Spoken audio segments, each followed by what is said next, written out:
வெளிநாட்டில் இருக்கக்கூடிய நம்ம நாட்டாக்களுக்கு நாம தான் சப்போர்ட் பண்ணணும். நாமளே எதிர்த்து நின்னா என்னங்க இது? என்னாச்சுன்னு கேட்குறீங்களா? கட்டார்ல ஏகேபி ரெஸ்டாரண்ட்ல ரொம்ப கீழ்த்தரமா சாப்பாடுகள்லாம் இருக்கிறதாகவும், சுகாதார வழிமுறை எதையுமே பின்பற்றாம நடக்கிறதாகவும் ஒரு நியூஸ் ஒண்ணு இன்னைக்கு காலையில பார்த்தேன்.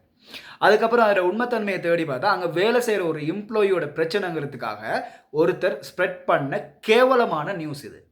ஆனா இந்த நியூஸ ஸ்ப்ரெட் பண்ணவரு மறந்துட்டாரு ஒரு விஷயத்த. அந்த நாட்டிலலாம் இப்படியெல்லாம் ஒரு பிரச்சனை இருக்குன்னு சொன்னா, அந்த ரெஸ்டாரண்ட் இழுத்து மூடி சீல் வச்சுடுவாங்க. இப்படி மீடியாக்கு போற அளவுக்கு அந்த நியூஸ விட மாட்டாங்க. ஸோ, இந்த காலத்தில ஒரு தொழில் தொடங்குறதுங்கிறது எவ்வளவு கஷ்டம். அது வெளிநாட்டில போய் ஒரு தொழில் ஒண்ணு செய்றேன்னா, இவ்வளவோ கஷ்டங்க. அப்படி இருக்கிறப்போ, நம்ம நாட்டாக்களுக்கு நாமளே எதிர்ப்பண்ணுன்னு அந்த கடைய இழுத்து மூட வைக்கணும்னு நெனச்சுக்கிட்டு கங்கணம் கட்டிட்டு போறது, இது இந்த ஆள்ற வக்கர புத்திய தெளிவாவே காட்டுது. ஸோ, பிரச்சனைகள் இருக்கு அப்படின்னு சொன்னா, தனிப்பட்ட எம்ப்ளாயியோட பிரச்சனையா? இல்ல உண்மையிலேயே அந்த ரெஸ்டாரண்ட்லாம் பிரச்சனையா? அத பேசி தீர்ப்போம். இல்ல சட்ட ரீதியா போய் தீர்த்துக் கொள்வோம். பார்த்து நடந்துக்குவோம். நன்றி.